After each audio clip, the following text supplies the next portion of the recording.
মুসলমান ভাইরা রে আমার, তাহলে এই দিন অর্জন করতে চাইলে আমাদের প্রত্যেককে দ্বারস্থ হতে হবে উলামায়ে কেরামের। নবী এই দিন শিখাইছেন, নবী যখন চলে গেছেন নবীওয়ালা দায়িত্ব দিয়ে গেছেন হযরত উলামায়ে কেরামের উপরে। আল উলামা ওয়ারাসাতুল আম্বিয়া ওয়া ইন্নাল আম্বিয়া আলাম ইউওয়ারিসু দিনারাও ওয়ালা দিরহামা ইন্নামা ওয়ারাসুল ইলম। আল্লাহু আকবার বলেন। ইন্নামা ওয়ারাসুল ইলম ফামান আখাযাহু আখাযা বিহাদ্দিন ওয়াফির। এই জন্য মুসলমান ভাইরা আমার, দিন ছাড়া পৃথিবীর কোনো মানুষই শ্রেষ্ঠত্ব অর্জন করতে পারে না। আর দিন বন্ধুরা আমার অনুসন্ধান করলে কোরআন আর হাদিস ছাড়া কোথাও পাওয়া যাবে না। কোরআন আর হাদিসের ভিতরে দিন আছে, এটা আমি পর্যন্ত নিতে চাইলে কারিগর লাগবে, নায়েবে নবী উলামায়ে কেরাম। মুহতারাম হাজিরিন, তাহলে আমি সৃষ্টির শ্রেষ্ঠ হতে চাই না নিকৃষ্ট হতে চাই? যদি শ্রেষ্ঠ হতে চাই আমার জন্য দিন অবশ্য লাজেম। আর সেই দিন হলো পাঁচটা জিনিসের সমন্বয়। এটি আছে কোরআনে, আছে হাদিসে। এটা আমি জানতে চাইলে আলিম লাগবে। সুতরাং এদেশের যেই সমস্ত মানুষগুলি মাদ্রাসার বিপক্ষে অবস্থান নেয়, ওরা মূলত মানবতার বিপক্ষে। যারা উলামায়ে কেরামের বিরুদ্ধে বক্তব্য দেয়, ওরা হলো মানবতার শত্রু। কারণ মনুষ্যত্ব আর মানবতার টিচার করে আল্লাহ পাক পৃথিবীতে পাঠিয়েছিলেন মুহাম্মদুর রাসূলুল্লাহ সাল্লাল্লাহু আলাইহি ওয়াসাল্লামকে। তার স্থলাভিষিক্ত হলেন উলামায়ে কেরাম। এই উলামায়ে কেরামের বিরুদ্ধে কথা বলা মানে মানবতা বিরোধী কথা বলা, মনুষ্যত্ববোধের বিরুদ্ধে কথা বলা। যারা মানবতার মনুষ্যত্বের বিরুদ্ধে কথা বলে তারা কখনো মানবসমাজের লিডার হতে পারে না। আমরা প্রত্যেকেই জানি মহান আল্লাহ পাকের মহানে বিশ্বে অসংখ্য অগণিত সৃষ্টিকুল তার আছে। তার প্রোডাক্ট সৃষ্টি কতগুলি, এর পরিসংখ্যানও পৃথিবীর কোনো মানুষের কাছে নেই। উপরন্তু আল্লাহ পাকের চ্যালেঞ্জ আছে কোরআনে। আল্লাহ পাক বলেন, ওয়া ইন তাউদ্দু নি'মাতাল্লাহ লা তুহসুহা। তোমরা যদি আমার প্রোডাক্ট, আমার নেয়ামত গুনতে চাও, কশ্চিনকালেও কোনোদিন গুণে শেষ করতে পারবে না। অসংখ্য অগণিত প্রোডাক্ট আল্লাহ পাকের।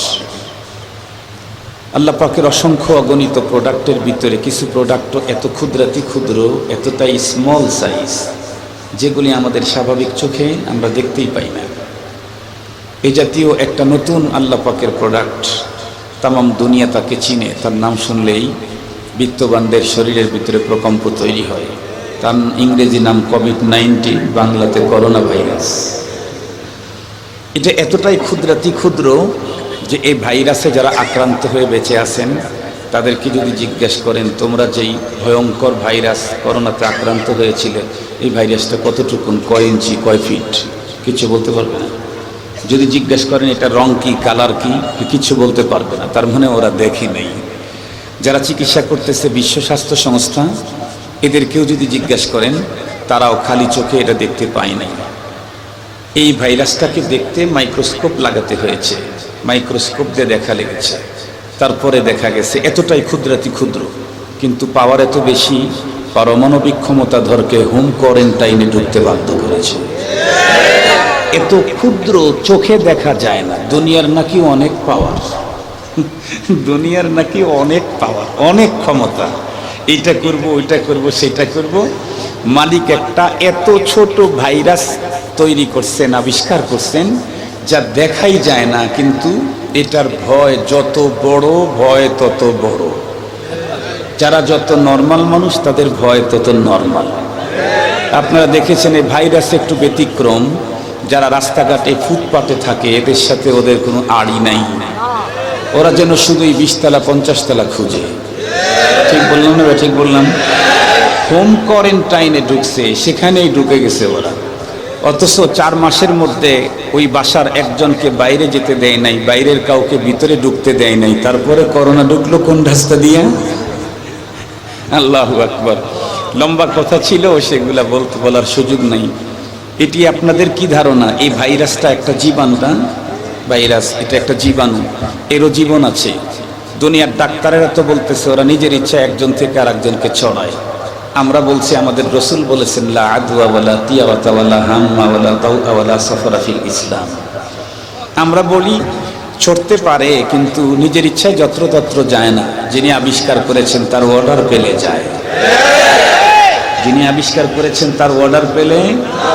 তার বাস্তবতা হলো, যারা এই ভাইরাসে আক্রান্ত লোকদের চিকিৎসা সেবা দিল কোনো রকমের পিপি ছাড়া, তারা আক্রান্ত হলো না। যারা কোয়ারেন্টাইনে থাকলো তারা রক্ষা পেল না। তাহলে বোঝা গেল ও ছড়ে ঠিকই, কিন্তু নিজের ইচ্ছায় না, হুকুম পেলে চড়ায়। মুহতারাম হাজরিন, এটা এতটাই ক্ষুদ্রাতি ক্ষুদ্র দেখাই যায় না। আবার আল্লাহ পাকের কতগুলি সৃষ্টি এত বড়, বিগ সাইজ, যার বিশালতা আমি আপনি তো দূরের কথা, পৃথিবীর বিশ্বসেরা কোনো সায়েন্টিস্ট, কোনো দার্শনিক, কোনো গবেষক তার মস্তিষ্ক আন্দাজ করতে পারে না যে আল্লাহর এই সৃষ্টিটা কত বড়। সহজে বোঝার জন্য একটা মিসাল দিলে পরবর্তী কথা অন্তরের গভীরে ঢুকবে ইনশাআল্লাহ। আপনারা জানেন পৃথিবী বড় না সূর্য বড়? সূর্য বড়। পৃথিবীর তুলনায় সূর্য কত গুণে বড়? এটা কোন মুফতি সাহেবের ফতুয়া না, এটা শাইখুল হাদিস সাহেবের তথ্য না, এটা মামুনুল হকের বক্তব্য না, এটা হলো বিজ্ঞানীদের তথ্য। কাদের তথ্য? আমরা এই বিজ্ঞানীদের তথ্য মেনে নিয়েছি। পৃথিবীর চাইতে সূর্য 13 লক্ষ গুণে বড়। যেই বিজ্ঞানীরা আমাদেরকে পৃথিবীর চাইতে সূর্য 13 লক্ষ গুণে বড় বলেছেন, ওই জাতীয় বিজ্ঞানীদের একটা ব্রাঞ্চ আপনারা জানেন, সৌরজগতের তথ্য উদ্ঘাটনের তামাম দুনিয়াতে যত সংগঠন আছে, এর মধ্যে বিশ্বের ভিতরে সবচাইতে এক্সপার্ট হলো আমেরিকার নাসা। নাসার বিজ্ঞানীরা 7-8 বছর আগে সৌরজগতে অনুসন্ধান চালিয়ে নতুন একটা তারকার সন্ধান তারা পেল। যেই তারকা সম্পর্কে পৃথিবীকে তারা রিপোর্ট করলো পৃথিবীর তুলনায় সূর্য 13 লক্ষ গুণে বড়, তাদের সন্ধানে পাওয়া তারকাটি সূর্যের তুলনায় 10,000 গুণে বড়। আমি জিজ্ঞাসা করতে চাই, নাসার বিজ্ঞানীরা যেই তারকার সন্ধান পেয়েছে সূর্যের চাইতে 10,000 গুণে বড়, আল্লাহ পাকের সৃষ্ট সকল তারকার মধ্যে এটাই কি সবচাইতে বড়? বলা যায় না, বলা যায় না। এই জাতীয় তারকা কি ওয়ান পিস আল্লাহ তৈরি করেছেন? এটাও বলা যায় না। তবে কি পরিমাণে তারকা আল্লাহ পাক তৈরি করেছেন এটাও পৃথিবীর কোনো মানুষের কাছে জানা নেই। এই জাতীয় লক্ষ লক্ষ কোটি কোটি তারকা, গ্যালাক্সি, ধূমকেতু, চন্দ্র, সূর্য আরো অনেক কিছুকে আল্লাহ পাক যেই জায়গায় রাখলেন সেই জায়গাটা কত বড়। আল্লাহ পাকের কোরআনে আল্লাহ পাক বলেছেন এগুলি রাখছেন কোথায়। আল্লাহ পাক বলেন, ওয়ালাকাদ যায়্যানাস সামাআদ দুনিয়া বিজিনাতিল কাওয়াকিব। আল্লাহ পাক বলেন, আমি তো এই সবগুলাকে সেটিং ফিটিং করেছি সবচাইতে ছোট আসমানটাতে।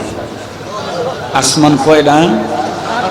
সবচাইতে ছোট যেটা, সেইখানে আল্লাহ পাক এ জাতীয় চন্দ্র, সূর্য, গ্রহ, নক্ষত্র, গ্যালাক্সি, তারকা, ধূমকেতু আরো কত কিছু সবগুলাকে রাখছেন সবচাইতে ছোট আসমানে। তাহলে 7 নাম্বার আসমানটা কত বড় হবে, এর বিশালতা পৃথিবীর কোনো মানুষের মস্তিষ্ক আন্দাজ করতে সক্ষম কি? কোশ্চিন কালেও না। তবে এর চাইতেও মজার কথা হলো, মহান মালিকের মহাবিশ্বের কোটি কোটি সৃষ্টির কতগুলি ক্ষুদ্রাতি ক্ষুদ্র স্মল সাইজ, যেগুলি আমাদের চোখেই পড়ে না, কতগুলি বড় তো বড়, এত বড় বিশাল বিগ সাইজ যার বিশালতা আমরা আন্দাজ করতে পারি না।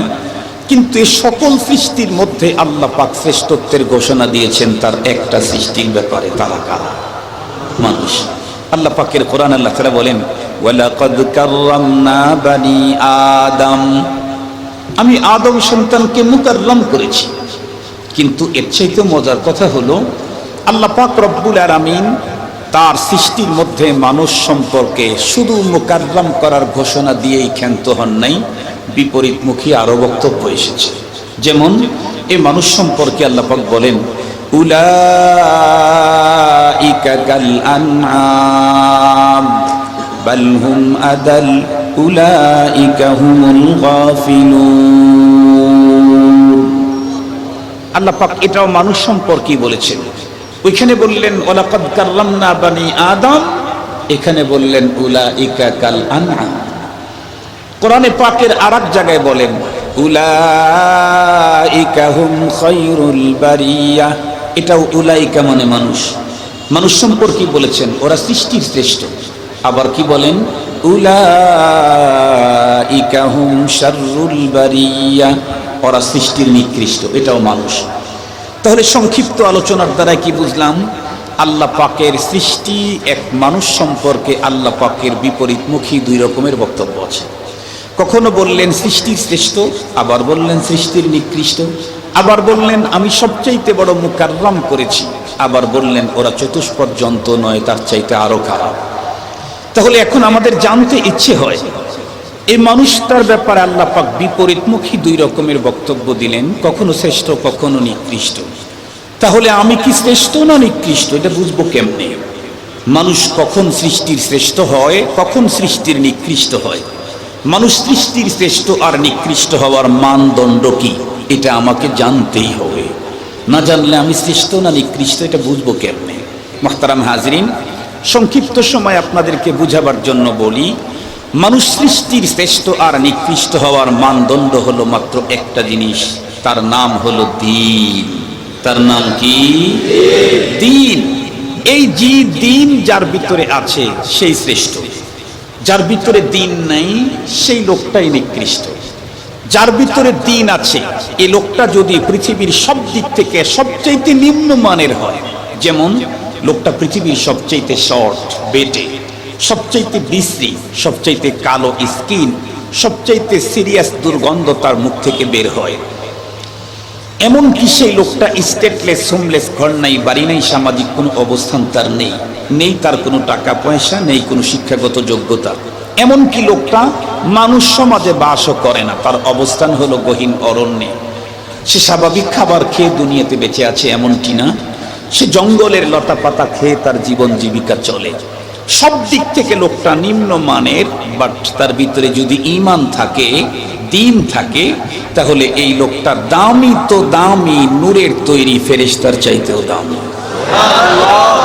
আরেকজন মানুষ সব দিক থেকে ওয়াল স্কয়ার, পৃথিবীর সবচাইতে উন্নত, যেমন সবচাইতে উন্নত বডি ফিটনেস, সবচাইতে উন্নত আকর্ষণীয় স্কিন, সবচাইতে উন্নত স্মার্ট ফিগারের অধিকারী, পৃথিবীর সবচাইতে বড় শিক্ষিত, সবচাইতে বড় তথ্যবিদ, যুক্তিবিদ, সবচাইতে বড় আবিষ্কারক, পৃথিবীর সবচাইতে বড় চেয়ারটা তার, পৃথিবীর সবচাইতে বড় ক্ষমতার অধিকারী সে, পৃথিবীর সবচাইতে বড় সম্পদের মালিক সে, এক কথায় সব দিক থেকে উন্নত কণ্ঠের অধিকারী সে। মানুষ তার পিছনে 24 ঘন্টা পাগলের মতো হয়ে ঘুরতে থাকে, জনপ্রিয়তায় বিশ্বসেরা।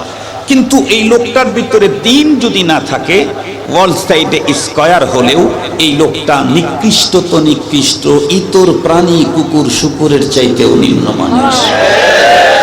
খুব ভালো করে বুঝবেন। তাহলে মানুষ পৃথিবীর সৃষ্টির শ্রেষ্ঠ আর নিকৃষ্ট হওয়ার মানদণ্ড কি? দ্বীন যার ভিতরে আছে সেই শ্রেষ্ঠ, যার ভিতরে দ্বীন নাই সেই নিকৃষ্ট।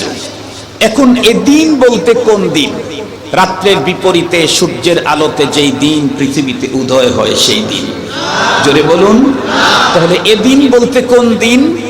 যে দিনের ব্যাপারে রব্বুল আলামিনের চূড়ান্ত ঘোষণা, ইন্নাদ-দীনা ইনদাল্লাহিল ইসলাম।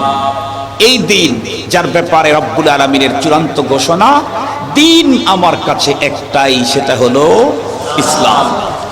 মুহতারাম হাজরিন, খুব ভালো করে বুঝবেন, এই দিনটা যার ভিতরে পরিপূর্ণ আছে সে অনেক দামি, ফেরেশতার চাইতেও দামি। কিন্তু দিন কাকে বলে? খুব ভালো করে বুঝবেন।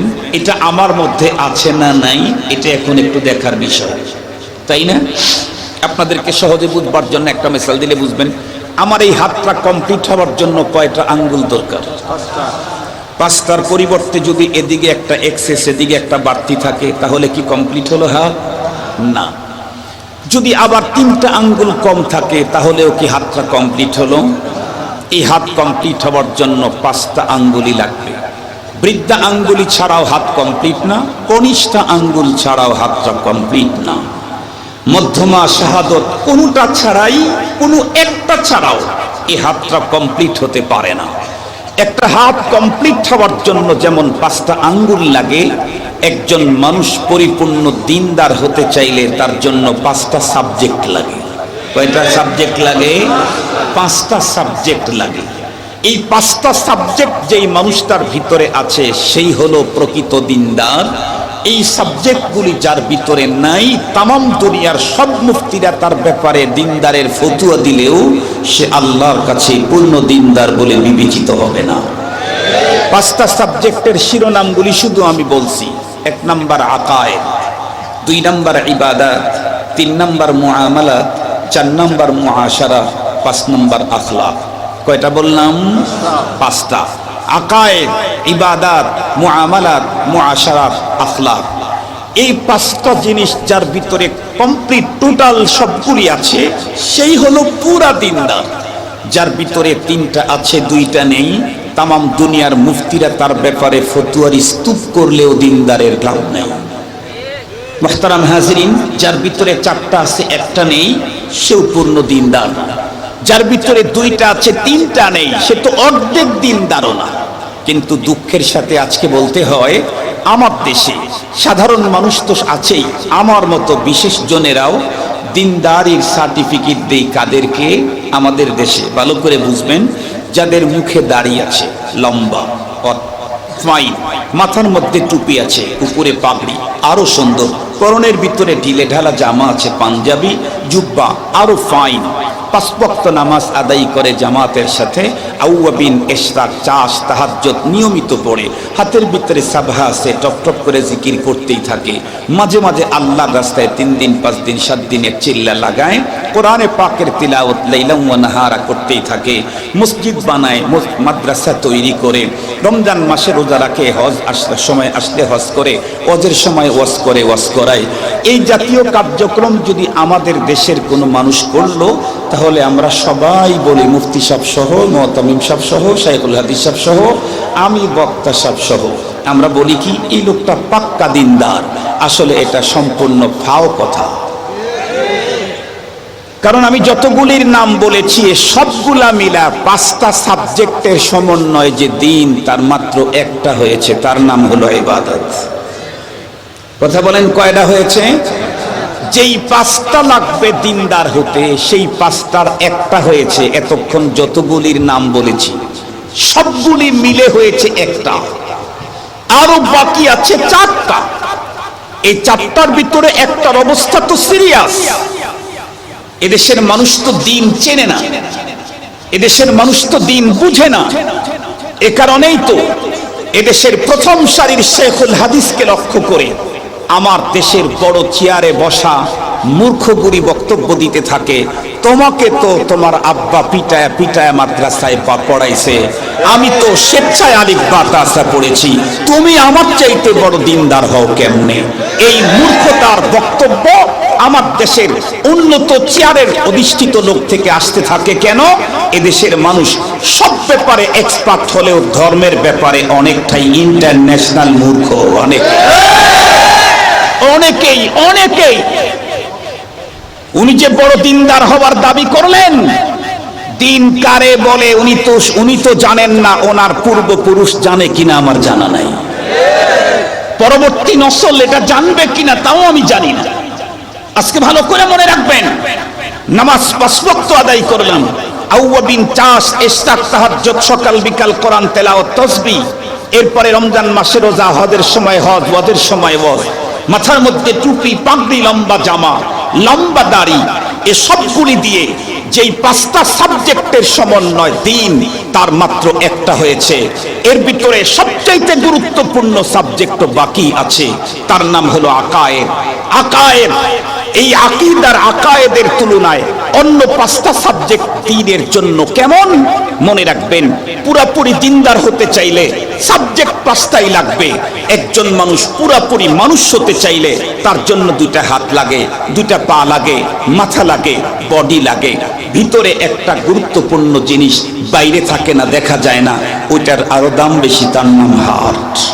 এটা লাগে না? কথা বলেন না কেন?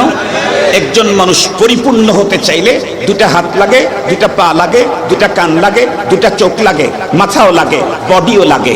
গুরুত্বপূর্ণ আরেকটা জিনিস লাগে, তার নাম হার্ট। কোনো মানুষের যদি হাতটাই শেষ হয়ে যায়, হাত যত উন্নতই হোক এই হাতের আর কোনো ভ্যালু থাকে না। পা যত শক্তিশালী হোক ও আর তখন চলতে পারে না। কান যত ক্লিয়ারই হোক ও তখন শুনতে পায় না। চোখ যত ক্লিনই হোক ও তখন দেখতে পায় না। তাহলে হাতের দাম আছে কখন? হাত যদি ভালো থাকে তখন।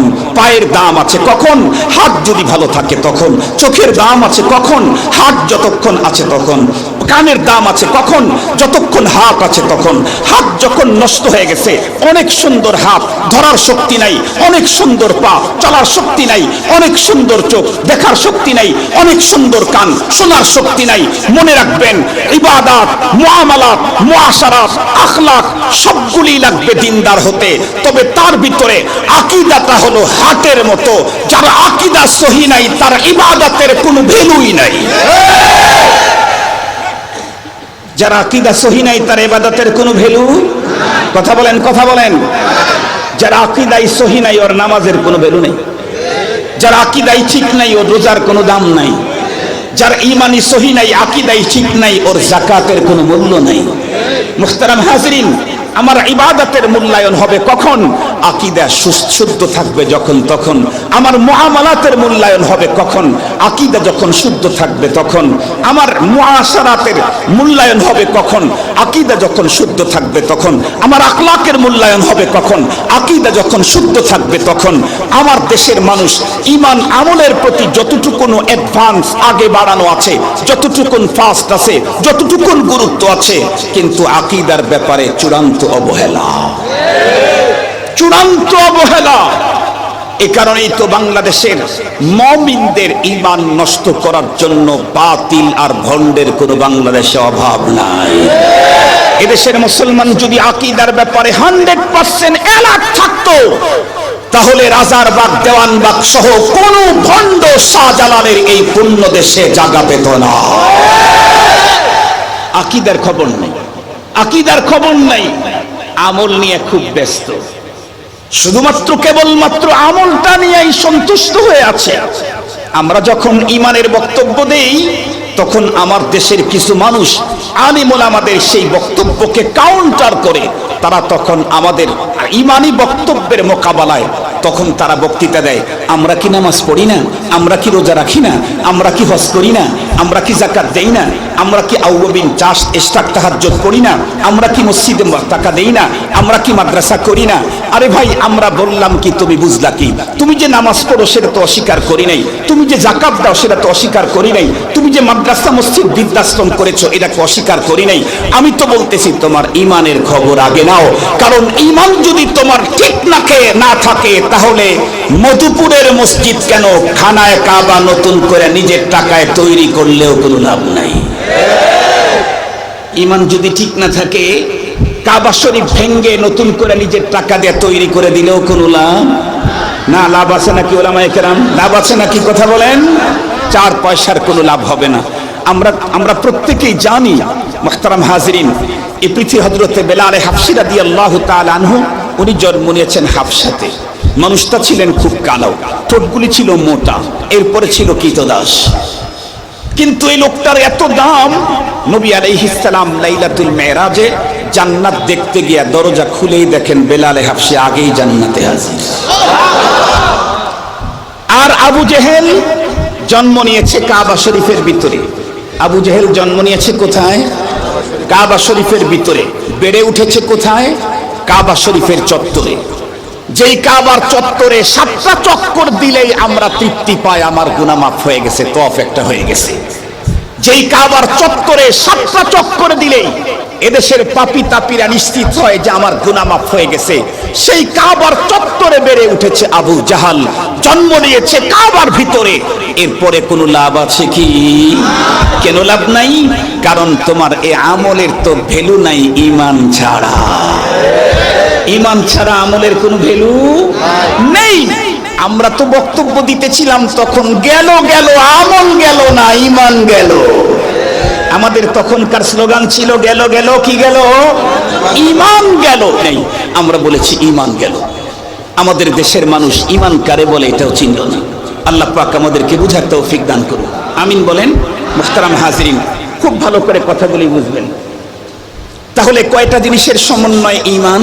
দিন দিন দিন, পাঁচটা। এই পাঁচটাই যার ভিতরে থাকবে সে হলো পূর্ণ দিনদার। এই জাতীয় পূর্ণ একজন দিনদার, এর বিরুদ্ধে যদি পৃথিবীর যত বড় ক্ষমতাধর হোক না কেন, যদি অ্যাকশন নেওয়ার জন্য আগে বাড়ায়, তাহলে তাকে প্রতিহত করার জন্য ইমানদারের পক্ষের লোক লাগে না, আল্লাহ পাকই যথেষ্ট। কিন্তু হতে হবে কয় সাবজেক্টওয়ালা দিনদার? 1.5 সাবজেক্ট নিয়ে দিনদারের কোনো লাভ নাই, ওটা নিজে বাঁচার চেষ্টা করা লাগবে। 5টা সাবজেক্ট পুরা থাকতে হবে, আকায়েদ, ইবাদাত, মুআমালাত, মুআশারাত, আখলাক, এই 5টাই। আমি জিজ্ঞেস করতে চাই, যেই 5টার সমন্বয় দিন, যেই দিন ছাড়া পৃথিবীর কেউ সৃষ্টির শ্রেষ্ঠ হওয়ার কোনো সুযোগ নেই, সেই দিনটা আমার দেশের কোথায় পাওয়া যায়? কথা বলেন। জাহাঙ্গীরনগর বিশ্ববিদ্যালয়, ঢাকা বিশ্ববিদ্যালয়, বুয়েটে আর চুয়েটে, এগ্রিকালচার ইউনিভার্সিটিতে, একটু জোরে বলেন মেডিকেল কলেজে, এরপরে কোথায় পাওয়া যায়? আরো জোরে বলেন কাদের কাছে পাওয়া যায়? জোরে বলেন কাদের কাছে? কোন নেতার কাছে, ইঞ্জিনিয়ারের কাছে, ডাক্তারের কাছে, ডক্টরের কাছে, প্রকৌশলীর কাছে না। মানুষ সৃষ্টির শ্রেষ্ঠ হতে চাইলে যেই বস্তুগুলি লাগে, 5 বস্তু, আকায়েদ, ইবাদাত, মুআমালাত, মুআশারাত, আখলাক, এই 5টা যেই জায়গায় পাওয়া যায়, যার কাছে পাওয়া যায়, এর চাইতে দামি জায়গা, এর চাইতে দামি মানুষ আল্লাহর জমিনে হইতেই পারে না। এই জন্যই তো আমার পয়গম্বর বলেন, খায়রুকুম মান তাআল্লামাল কুরআনা ওয়া আল্লামা। পৃথিবীর মধ্যে শ্রেষ্ঠ মানুষ কারা? আল্লাহ পাকের পয়গম্বর বললেন, যাদের কাছে দিন পুরাপুরি আছে তারাই হলো দুনিয়ার ভিতরে শ্রেষ্ঠ মানুষ। আকায়েদ, ইবাদাত, মুআমালাত, মুআশারাত, আখলাক, এগুলির কমপ্লিট বর্ণনা খুঁজে পেতে চাইলে যেতে হবে 2টা জিনিসের কাছে। নাম্বার 1 হলো আল্লাহর কোরআন, নাম্বার বন্ধুরা আমার 2 হলো পয়গম্বরের হাদিস। আর এগুলি আরবি, এগুলি বুঝতে চাইলে আমি ঘরে বসে বসে বাংলা পড়ে পড়ে কখনো এগুলি বোঝা যায় না। এগুলি বুঝতে চাইলে পদ্ধতি আগেরটাই প্রথম পদ্ধতি। সর্বপ্রথম যখন কোরআনুল কারীম আল্লাহ পাক রব্বুল আলামিন এই দিন যখন দুনিয়ার ভিতরে নাজিল করবেন কোরআনুল কারীমের মাধ্যমে, আল্লাহ পাক রব্বুল আলামিন তার অনেক আগ থেকেই তার পয়গম্বরকে বন্ধুরা আমার খালওয়াত পছন্দ বানায় ফেললেন। নবীজি এর আগে লোকালয়ে থাকতে পছন্দ করতেন, কিন্তু নবুয়ত প্রাপ্তির বেশ কিছু আগ থেকেই পয়গম্বর একাকে বন্ধুরা আমার একা একই থাকা তার পছন্দ হয়ে গেল, খালওয়াত পছন্দ হয়ে গেল। আল্লাহর পয়গম্বর চলে গেলেন বন্ধুরা আমার ওই পর্বতের গুহায়, যেখানে আল্লাহ পাক রব্বুল আলামিন এই জমিনে দিন পাঠাবার জন্য পয়গম্বরকে চয়েস করলেন।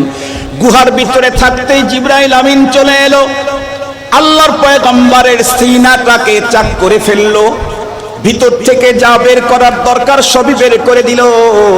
এরপরে বন্ধুরা আমার পয়গম্বরকে বের করে ডাক দেয়া বললেন, ইকরা। পয়গম্বর উত্তর করলেন, মা আনা বিকারিইন ফাগাত্তানি ফাআখাদানি ফাগাত্তানি হাত্তা বালাগা মিন্নিয়াল জুহুদ। বুখারী শরীফের রিওয়ায়াত। নবীজি বলেন, যখনই বললাম আমি পড়ুয়া নই, পড়তে পারি না, তখন জিবরাইল আমাকে ধরে এমন জোরে চিপ দিলেন, মনে হয় যেন খাশিতু আলা নাফসি, আমার জীবনের উপরে তখন ভয় এসে গেল। 1 বার 2 বার 3 বার পর্যন্ত চিপ দিয়া ছেড়ে দিয়ে তারপরে বললেন, ইকরা বিসমি রাব্বিকাল্লাযী খালাক, খালাকাল ইনসানা মিন আলাক। তার মানে হলো এই দিন পয়গম্বর পর্যন্ত দেওয়ার আগে হযরত জিবরাইল আমিনের সিনা লাগায়া দিয়েছে। এ কারণেই তো আমাদের কওমি উলামায়ে কেরাম বলেন, এই দিন তো ঘরের ভিতরে পড়ে পড়ে বাংলা পড়ে পড়ে কখনোই দিনের প্রকৃত বুঝ অর্জন করা যাবে না, সিনার সঙ্গে সিনা লাগাইতে হবে। এই ইলম সিনা বা সিনা, এই ইলম কাগজে কাগজে কিতাবে কিতাবে কখনোই এ পর্যন্ত আমাদের মাঝে আসে নাই। মুসলমান ভাইরা রে আমার, তাহলে এই দিন অর্জন করতে চাইলে আমাদের প্রত্যেককে দ্বারস্থ হতে হবে উলামায়ে কেরামের। নবী এই দিন শিখাইছেন। নবী যখন চলে গেছেন, নবীওয়ালা দায়িত্ব দিয়ে গেছেন হযরত উলামায়ে কেরামের উপরে। আল উলামা ওয়ারাসাতুল আম্বিয়া ওয়া ইন্নাল আম্বিয়া আলাম ইউওয়ারিসু দিনারাও ওয়ালা দিরহামা ইন্নামা ওয়ারাসুল ইলম। আল্লাহু আকবার বলেন। ইন্নামা ওয়ারাসুল ইলম ফামান আখাযাহু আখাযা বিহাদ্দিন ওয়াফির। এই জন্য মুসলমান ভাইরা আমার, দিন ছাড়া পৃথিবীর কোনো মানুষই শ্রেষ্ঠত্ব অর্জন করতে পারে না। আর দিন বন্ধুরা আমার অনুসন্ধান করলে কোরআন আর হাদিস ছাড়া কোথাও পাওয়া যাবে না।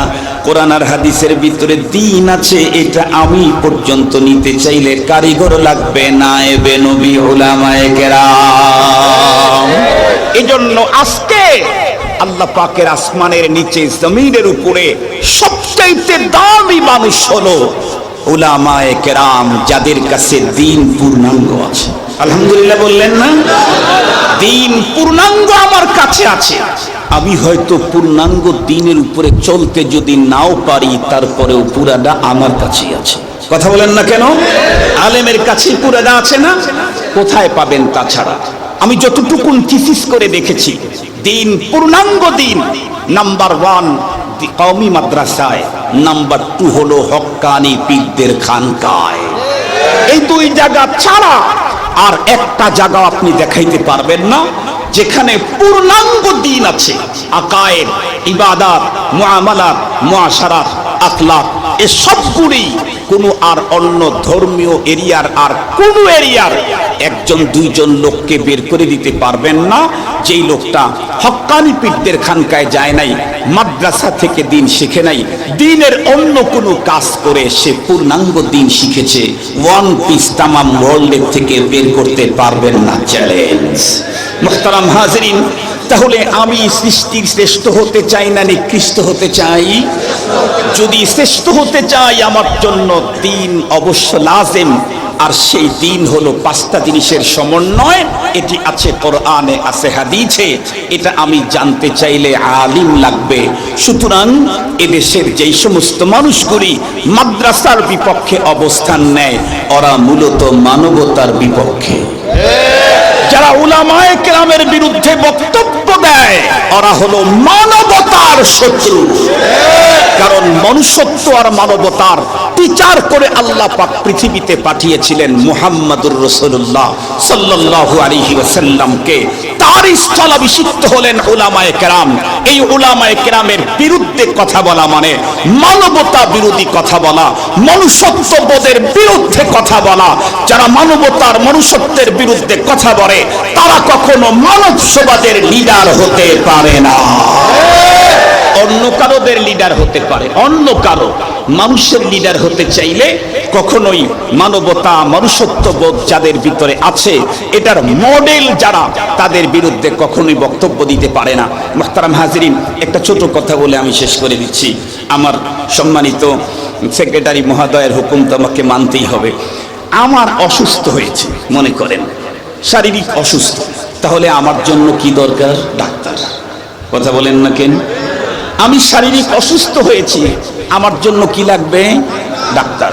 এখানে আইনজীবী দিয়ে কাজ হবে তো, প্রকৌশলী দিয়ে কাজ হবে, নেতা দিলে হবে, আর একটু বড় মাপের নেতা দিলে হবে। কথা বলেন না কেন? আরে বড় মাপের নেতা কত বড় হবে? প্রধানমন্ত্রীকে যে মশওয়ারা দিত আমাদের এলাকার নেতা, সেও অসুস্থ হইলে হাসপাতালে, তাও লাভ হয় নাই, শেষ পর্যন্ত মারাই গেছে। এইচটি ইমাম, ইমামতি জীবনে করে নাই, কিন্তু ইমাম। এইচটি ইমাম আমাদের সিরাজগঞ্জে, আমি গত রাত্রের আগের রাত্রে সিরাজগঞ্জে ছিলাম, ওই দিনই উনি মারা গেছেন।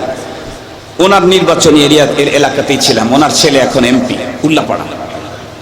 তো আমাকে বলতেছিল রাত্রি 11টার দিকে, হুজুর এমপি মহোদয়ের আব্বা খুব অসুস্থ, দোয়া করবেন। মনে হয় দোয়া করতে দেরি হয়েছে, দোয়া কবুল হইতে দেরি হয় না। মানে বলছি আল্লাহ হায়াত থাকলে তো বা সুস্থ করে দাও, আর হায়াত না থাকলে তো আল্লাহ তাআলা ইমানের সাথে যাওয়ার তৌফিক দান করে দাও। পরে সকালবেলা না রাত্রে আসতে দেখি ফেসবুকে দেখি আমার সাথে এক সাংবাদিক ছিল, উনি ফেসবুক চালায় আমাকে বলতেছে, হুজুর দোয়া করার আগেই কাম শেষ। কি হয়েছে? এইচটি ইমাম মারা গেছে। অত বড় নেতা অসুস্থ হলে কোথায় যেতে হয়? ডাক্তারের কাছে। এখন যে কোনো মানুষ অসুস্থ হলে সুস্থতার জন্য ডাক্তারের কাছে যেতে হয়, এটা স্বাভাবিক নিয়ম। মূল সুস্থতা দেনেওয়ালা তোকে আল্লাহ, কিন্তু মাধ্যম হলো ডাক্তার। চিকিৎসার মাধ্যমে আল্লাহ পাক দিয়ে থাকেন। আদ-দুনিয়া বিল ওয়াসাইল লা বিল ফাজাইল। খুব ভালো করে বুঝবেন। এখন একজন রোগী, সে ডাক্তার দেখলেই ঘৃণা করে, ডাক্তার দেখলেই তার কলিজা জ্বলে, ডাক্তার দেখলেই তার মাথা গরম হয়ে যায়, কি থুইয়া কি বলে সে তাল পায় না। তাইলে এই লোক কি সুস্থ হওয়ার সম্ভাবনা আছে? আর একটু জোরে বলেন। অসুস্থ ব্যক্তি যদি ডাক্তার দেখলেই ঘৃণা করে, ডাক্তার দেখলেই কলিজা জ্বলে, মাথা গরম হয়, এই রোগী যেমন জীবনে সুস্থ হওয়ার সম্ভাবনা নাই, আমার দেশের কোন মুসলমান দিনদার হতে চায় কিন্তু আলেম দেখলেই তার মেজাজ গরম হয়, আলেম দেখলেই তার সিরিয়াস খুব ঘৃণা লাগে, ওই লোকটাও দিন নিয়ে দুনিয়াতে বেঁচে থাকার কোনো সম্ভাবনা না।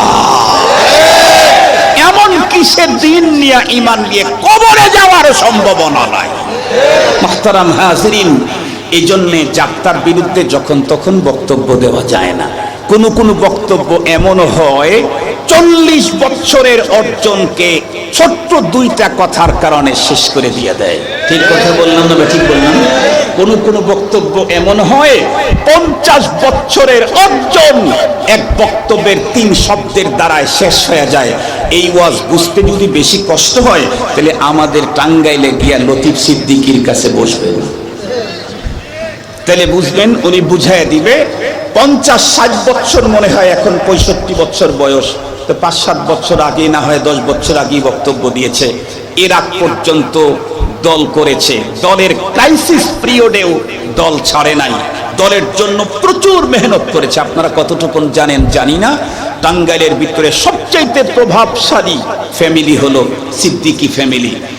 পাকিস্তানের হানাদার বাহিনী সবচাইতে বেশি ভয় পাইতো যেই নামটাকে, সে হলো বঙ্গবীর কাদের সিদ্দিকী। সেই ফ্যামিলির সে লোক, সে একজন মুক্তিযোদ্ধা, তারপরে কত বড় ব্যাটেন নেতা মন্ত্রী, সারা জীবন এত মেহনত করে করে এত বড় পদ পাওয়ার পরে মুখ দিয়া 7 সমুদ্র 13 নদীর ওপারে আমেরিকাতে গিয়ে কি কথা বলল, সারা জীবনের সঞ্চিত সব মেহনত গেল, এমপিত্ব গেল, মন্ত্রিত্ব গেল, দলীয় পথ হারিয়ে এখন দুদুকের হামলায়, দুদুকের কি বলে তাড়াতে এখন তাড়া খেতে আছে। মুহতারাম হাজরিন, এই জন্য আমি আপনি সবাই কথা বলতে খুব বড়, কথা বলেন না কেন, কথা বলতে বড় সাবধানতা অবলম্বন করতে হবে সবাইকেই, আমাকেও, আপনাকেও, সকলকে। কখনো কোনো অবস্থাতেই কোনো আলেমের বিরুদ্ধে বিষোদ্গার করা যাবে না, কোনো আলেমের উপরে বিদ্বেষপূর্ণ মনোভাব রাখা যাবে না। কারণ আমি শ্রেষ্ঠ হতে চাইলে দিন লাগবে, আর দিন তো ওনার কাছেই আছে। দিন কার কাছে আছে? আমি সুস্থ হতে চাইলে ডাক্তার লাগবে, আর ডাক্তার তো উনি। আমি ওনাকে ঘৃণা করলে আমি যেমন কোনোদিন সুস্থ হওয়ার সম্ভাবনা নাই, কোনো আলেমকে ঘৃণা করলে সে কখনো দিনদার হওয়ার সম্ভাবনা নাই।